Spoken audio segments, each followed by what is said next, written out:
Aquí tenemos el informe mundial, me voy a permitir pararme para poderlo ver de manera más clara. Hasta el momento, en el mundo, desde que inició la epidemia en Wuhan, China, en los primeros días de enero, hasta hoy, 23 de marzo de 2020, se han acumulado 332.930 casos y, como hemos comentado en varias ocasiones, solo una proporción, en este caso 67%, son casos que se estima permanecen activos, es decir, han ocurrido en los últimos 14 días y por lo tanto son personas que, teniendo el padecimiento, pueden contagiar el virus. Los demás ya son personas que se recuperaron y ya no pueden transmitir, y lo más probable es que la enorme mayoría, si no es que todos ellos, tienen inmunidad, tienen defensas contra el virus, por lo tanto ya no pueden ni contagiarse ni transmitirlo. La tasa de letalidad global la expresamos ahora en manera de porcentaje porque queremos enfatizar un cambio importante que ha ocurrido desde que la epidemia cambió de lugar en el mundo, que es el aumento de la proporción de personas que, padeciendo la enfermedad, especialmente la forma grave, pueden resultar en muerte. Y aquí quiero anticipar que esta medida varía entre países y por lo tanto varía en el tiempo una vez que los distintos países se empiezan a incorporar a la epidemia, porque depende mucho de la oportunidad y capacidad de los sistemas de salud. En México, bueno, ahorita terminemos con la parte del mundo, vamos a explicar aquí también que, aunque la letra está muy chica hoy, pero yo se los digo, Europa está aportando 49% de los casos de las últimas 24 horas y ya le está alcanzando la región de América con 42.5%. ¿Esto qué quiere decir? La intensidad de la transmisión en las distintas regiones del mundo. Como bien sabemos, empezó en China y después se propagó a varios países del mundo, pero el centro de mayor actividad en las últimas 3 semanas ha sido la región de Europa, particularmente Europa Occidental.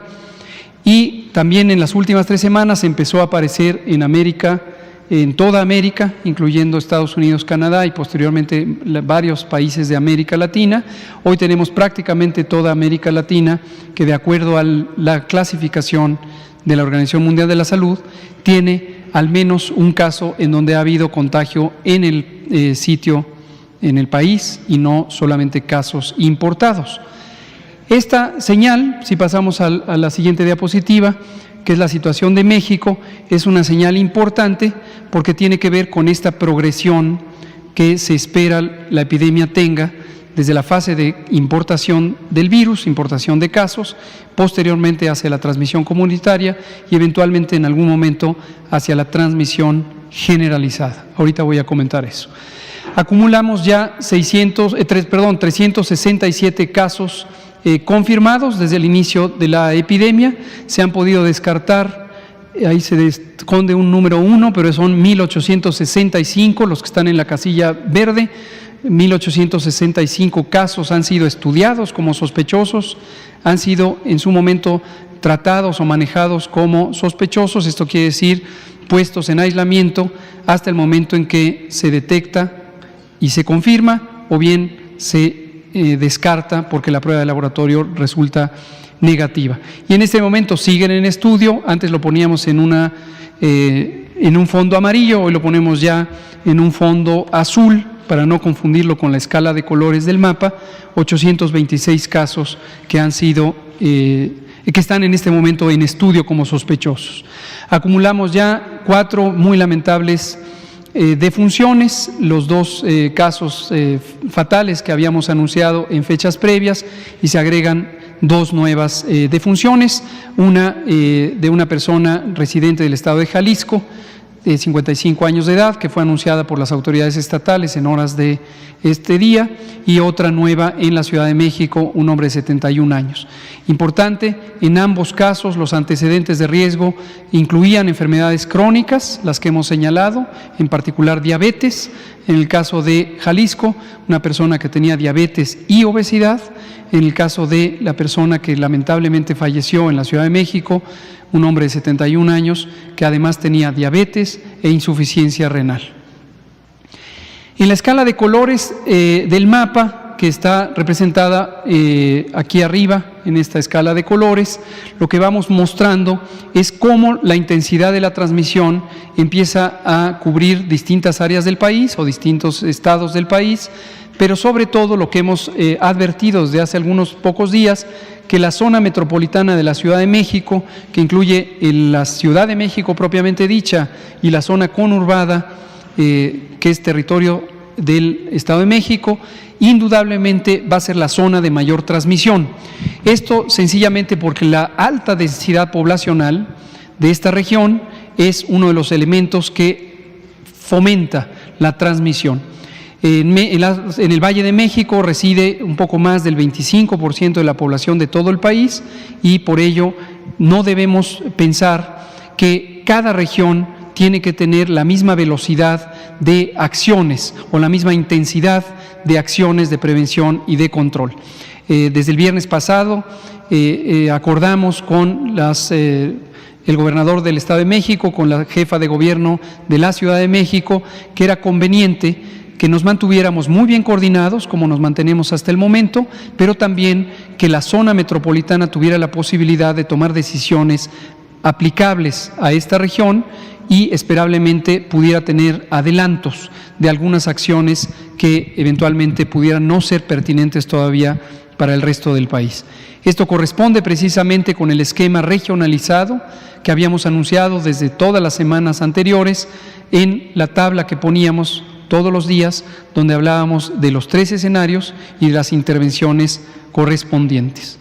Respecto a las características de los casos, tenemos todavía 11% de personas que han tenido enfermedad suficientemente importante como para requerir hospitalización y 89% de personas que no han requerido hospitalización porque su enfermedad es suficientemente leve como para que puedan ser simplemente puestos en un aislamiento voluntario preventivo, que no contagien y se recuperen, como suele pasar en esta enfermedad en la mayoría de los casos, en forma espontánea, en una enfermedad que tiene algunos síntomas que son incómodos, son molestos durante algunos días, pero no afectan significativamente el funcionamiento de los distintos sistemas y órganos del cuerpo y tampoco ponen en peligro la vida. La distribución por sexos hasta el momento tiene esta particularidad: 37% son mujeres, el resto son hombres. En realidad no existe una razón conocida por la que pudiera haber esta distribución relacionada con el sexo. Lo que muy probablemente refleja también es los patrones de movilidad y por lo tanto los riesgos de contagio que existen en uno y otro géneros. También aquí un asunto que es importante es los distintos estados de salud que tienen las personas que hasta este momento se han acumulado como casos confirmados. 88%, ya dijimos, son los ambulatorios, y de las personas que están hospitalizadas, la enorme mayoría, que en su total son 7%, son personas que están hospitalizadas pero estables, es decir, están en una zona de hospitalización general, no están en unidades de terapia intensiva. Y como graves e intubados tenemos a 2% del total, sin olvidar que vamos a ir incrementando la proporción de recuperados.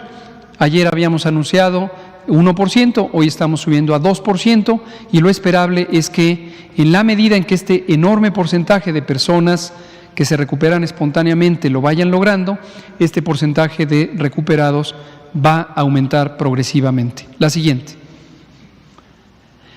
Esta es una información nueva que me gustaría compartir con todas y todos ustedes, también allá a la audiencia. La fase 1 o el escenario 1 se define como la situación en donde los casos vienen de fuera.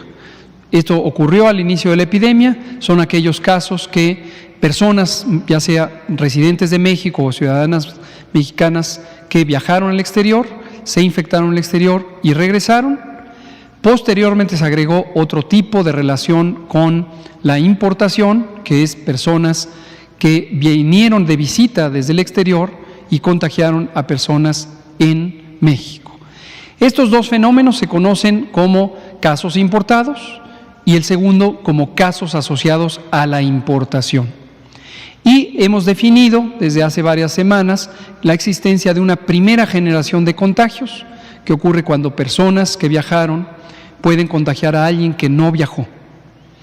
Mientras se mantenga ese patrón, no nos salimos todavía de la fase 1 porque tenemos la enorme posibilidad de rastrear e interrumpir las cadenas de transmisión. Sin embargo, hemos tenido una predicción desde el inicio de los trabajos de preparación. No olvidar que México empezó a prepararse desde el 3 de enero de 2020 y hemos identificado las distintas situaciones de lo que está por venir.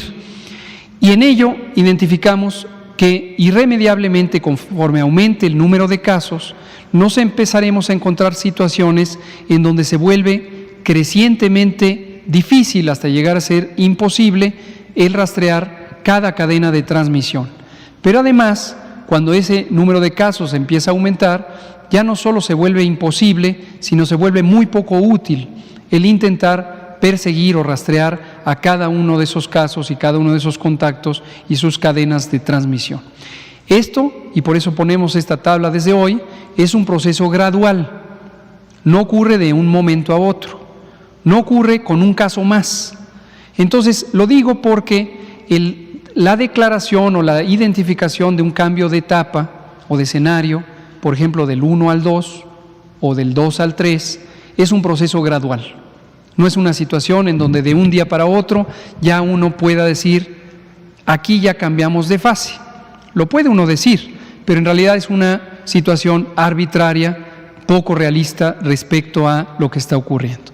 En realidad, como se manifiesta esto, es que cuando crecientemente se encuentra uno con la imposibilidad y también la poca utilidad de rastrear las cadenas de transmisión, empieza a ser crecientemente más importante las medidas colectivas, las medidas sociales de mitigación que generalmente corresponden a la etapa 2.